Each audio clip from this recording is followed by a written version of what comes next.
house huntress, Marcy. This is Residential Cruising. Today we have my fearless leader, Brian. Thank you so much for joining us today. Absolutely. So thanks for coming in. So I have some really exciting things to talk to you about today. I'm sure you've noticed a surge of people looking to create multiple streams of income, especially with all the flip shows out there. Many folks want to get into this business.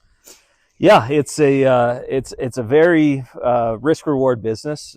We've been doing it for probably 13 years now, and really over the last 3 or 4 years picked up our business, and now we're doing anywhere from 30 to 40 houses a year. Oh, that's amazing. That is amazing. I feel like, as you notice with these shows, sometimes they can glamorize or dramatize the process, and I would love to give people a transparent look into flipping. For our listeners, please give us a quick background about yourself, how long you've been flipping. I know you said 13 years, correct? 13 years, yeah. Real estate, 21 years, really flipping for about 13 years. That's amazing. Started kind of at the downturn, 2010-ish is when I started to pick up my first one. Mm-hmm. And then just year over year, just picked up more and more. About 5 years ago, my business partner, Shad Williams, we partnered up. He was doing kind of the same thing. We were always kind of doing 4 to 5 a year. Partnered up and just kind of expanded that. Last year we did, I think, 26 homes. Oh, wow. This year we'd like to get it up closer to 35 or 40. That is amazing. So in these lovely long years we've been in the business with flipping, what do you think has been your biggest surprise while flipping? Oh. Any squatters? Squatters, break-ins. Yep. Break-ins definitely happen, right? Where they come in, they steal everything. I think it's a hidden stuff that you just don't know about until you start opening up walls and you start finding out what's behind it. When we purchase these houses, there's typically no inspections. We do a visual inspection on the property, see the condition of it. We'll test a few things, but when we really start opening up everything, testing everything once we own the property, that's when the surprises tend to arise. And so, it's part of our budgeting now is there's miscellaneous expenses, right? Just because we don't know, right? Is what's the condition of the roof, or we open up a wall and there's termite damage, or there's water damage, and now we have to remediate that whole area. Right. No, that makes sense. That's pretty well done. Like you said, it's good to have a little contingency budget for when things possibly and will go wrong. Yeah, 100%. It's got to be factored in.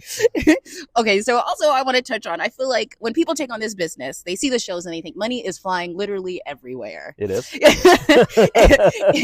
But in your experience, what do you feel is a realistic return for when you're starting out? Because I feel some people can get over eager and think they're going to make $80,000 or $100,000 on their first flip. What do you think is a safe bet to say, I did okay? Yeah. It's a tough question, right? But I can tell you the margin that most flippers in Las Vegas make is somewhere in the realm of 20 to 30,000 per flip. It's not like they're what you might see on TV shows where they're out there making $100,000+ on every single flip they do. Right. It's a lot more conservative than that.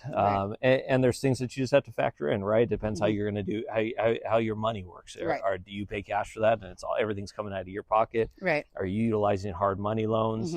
Are you doing some kind of, conventional or non-conventional loan that's a more traditional path? Right. And all those things get factored in. Obviously, the highest rate of return is if you do have the cash. You can pay cash for the house. You can pay cash for the renovations.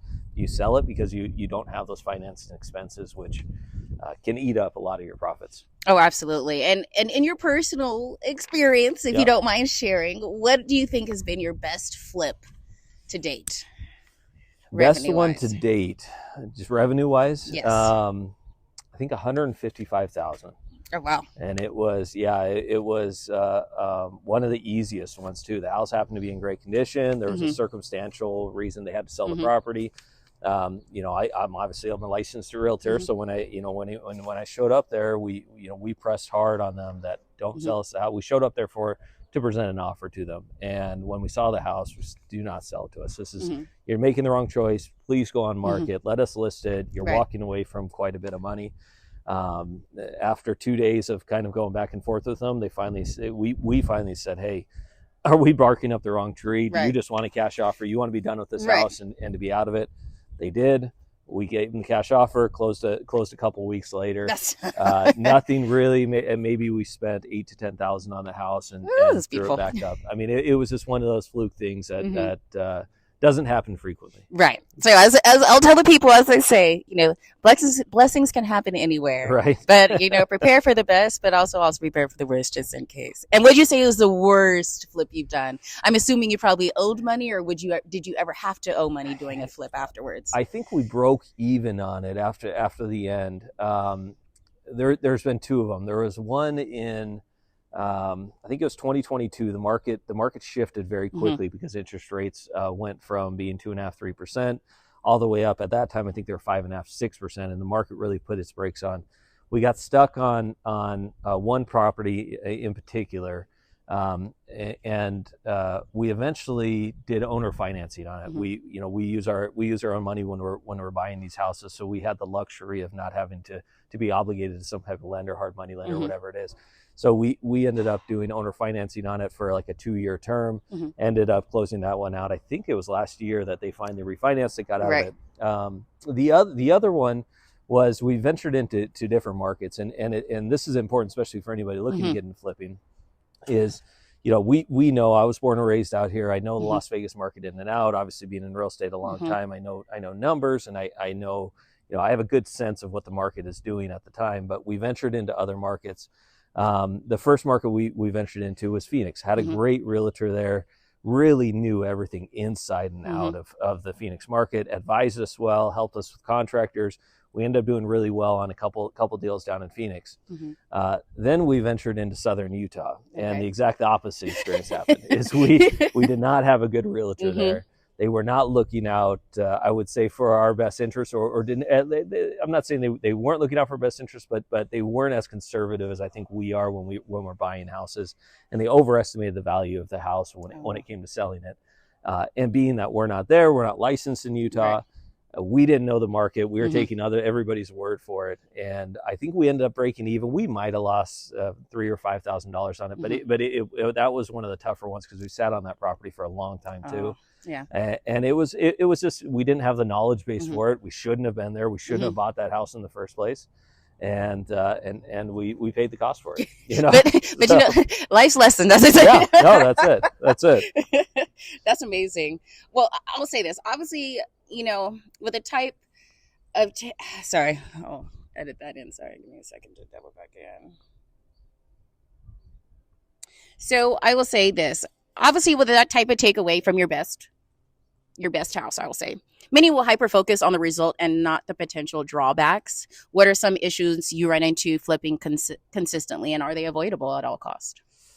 There's not a lot that's avoidable, I would say. Obviously, the more homes you do, the more you begin to look for certain things in houses, right? That can cause future issue. And you try and budget those in as well as possible. But really, until you get into the guts of the house, you really start opening up stuff, you're doing your demo, that's when you're going to have some issues with this house, right. and there's got to be some additional repairs that you probably weren't expecting on the home. So there's not a lot of avoidance in there. The big thing is making sure you know your numbers, make sure you know your budgets, so you don't get into something you think it's going to be a $50,000 rehab, and all of a sudden it's $80,000-$90,000. Right. And especially in those cases, if you're borrowing money, that adds up, right? And so you have to be pretty sharp with your numbers as you're walking in to know that you're not going to get hurt in the situation.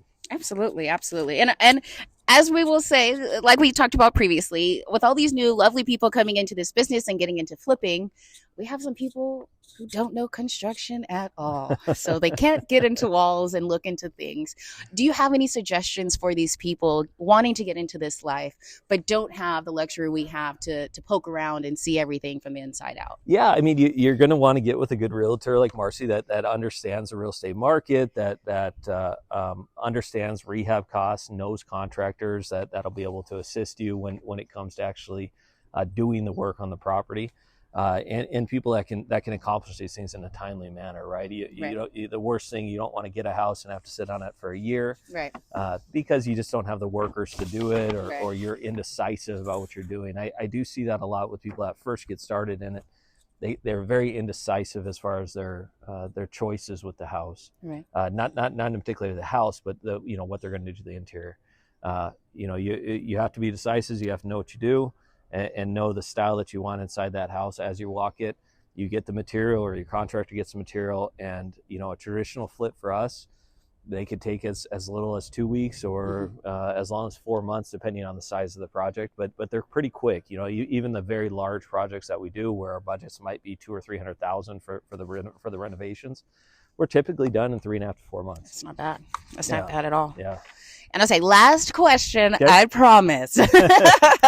Last question here. If you could flash back to yourself at the beginning of 13 years ago, what is a piece of advice you would tell yourself? Oh man, never to sell the houses that I bought in 2010 and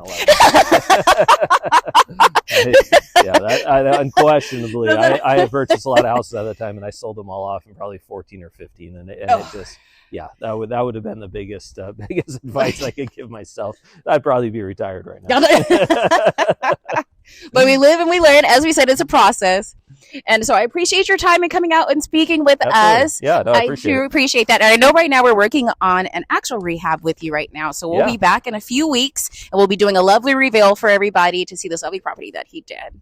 Well, thank you so much, everybody, for tuning in. This is Marcy. This is Brian. Thanks, guys. And thanks for joining us. Have a great day. Bye. Bye-bye.